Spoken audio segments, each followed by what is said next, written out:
नमस्कार. Hunger caves recipes या ब्लॉगमध्ये तुम्हा सर्वांचं मनापासून खूप खूप स्वागत. आज मी 20 ते 25 जणांची मिसळ कशा प्रकारे बनवायची ही रेसिपी घेऊन आलेली आहे. यासाठी सर्वप्रथम मी कांदा कापून चांगल्या प्रकारे भाजून घेतलेला आहे. मिसळ ही सर्वांची आवडती गोष्ट आहे आणि ती चमचमीत असेल तर अजूनच मजा येते. आता खडा मसाला ही चांगल्या प्रकारे भाजून घेणार आहोत.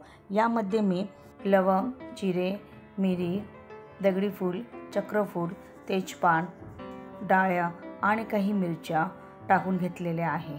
यामध्ये सर्वप्रथम आपण खडा मसाला भाजून घेणार आहोत. खडा मसाला भाजल्यानंतर डाळ्या हे आपण वेगळ्या भाजून घेणार आहोत.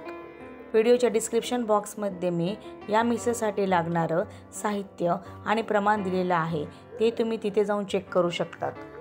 डाळ्याही व्यवस्थित भाजून झालेल्या आहे. आता सुकं खोबरं भाजून घेणार आहे. साधारणतः 1 वाटी सुकं खोबरं मी किसलेलं आहे. अजून टेस्ट येण्यासाठी थोडे धनेही आपण चांगल्या प्रकारे भाजून घेणार आहोत. अशा प्रकारे मी सर्व मसाला भाजून घेतलेला आहे. आता वरून लसूण आणि कोथिंबीर टाकून थोडेसे पाणी टाकून आपण हा मसाला वाटून घेणार आहोत. माझा प्रोग्राम अचानक ठरल्यामुळे मटकी मला जास्त वेळ भिजत घालता आली नाही, त्यामुळे मटकीला कोंब नाही फुटले.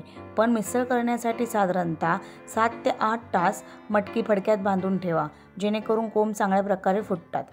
येथे मी साधारणतः 1.5 किलो मटकी भिजत टाकलेली आहे. आता मिसळ करण्यासाठी मी मटकीला हळद आणि मीठ लावून चांगली वाफवून घेणार आहे. साधारणतः 20 ते 25 मिनिटे मटकी मी मंद आचेवर वाफवून घेतलेली आहे. तुम्ही बघू शकतात मटकी आता चांगल्या प्रकारे शिजून गेलेली आहे. मटकी वाफवून घेत असताना दुसऱ्या गॅसवर मी गरम पाणी करण्यासाठी ठेवलेले आहे. आता आपण भाजीसाठी तेल टाकून घेणार आहोत. यानंतर यामध्ये मी थोडी मोहरी आणि जिरे टाकून घेतले आहे.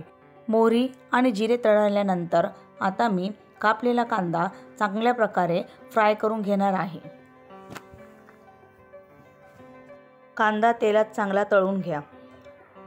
यानंतर मी थोडे खडे मसालेही टाकलेले आहेत. खडे मसाले टाकून मिश्रण चांगलं एकदा परतवून घ्या. आता वरून थोडा कढीपत्ता टाकून घेतलेला आहे आणि तयार केलेले वाटणही यामध्ये मी आता चांगलं परतवून घेणार आहे. हे परतवत असताना गॅस जरा मंद ठेवा, जेणेकरून मिसळला चांगल्या प्रकारे तेल सुटेल. साधारणतः 10 ते 15 मिनटं हे वाटण मंद गॅसवर परतवू द्या. दुसऱ्या गॅसवर मी एका कढईमध्ये टमाटा परतवण्यासाठी ठेवलेला आहे, कारण टमाटा परतवत असताना त्याला पाणी सुटतं. टमाटा वेगळा परतवून घेतल्यामुळे वाटणमध्ये टमाटा परतवण्याला जास्त वेळ लागणार नाही, त्यामुळे भाजीलाही चांगली टेस्ट येईल. आता हे सर्व मिश्रण परत एकदा व्यवस्थित परतवून घेणार आहोत. यानंतर भाजीमध्ये मी मसाले टाकून घेतले आहे. यामध्ये लाल तिखट, घाटी मसाला, कांदा लसूण मसाला आणि हळद टाकून घेतलेले आहे. हे सर्व मिश्रण आता परत एकदा व्यवस्थित परतवून घेणार आहोत.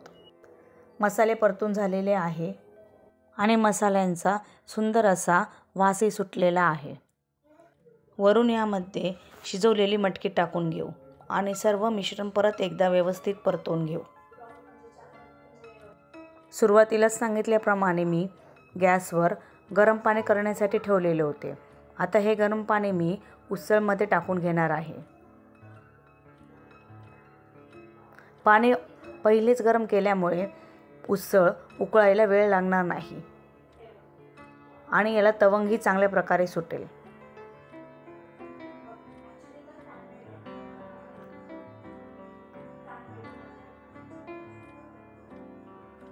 चवीपुरता मीठ टाकून घेऊ.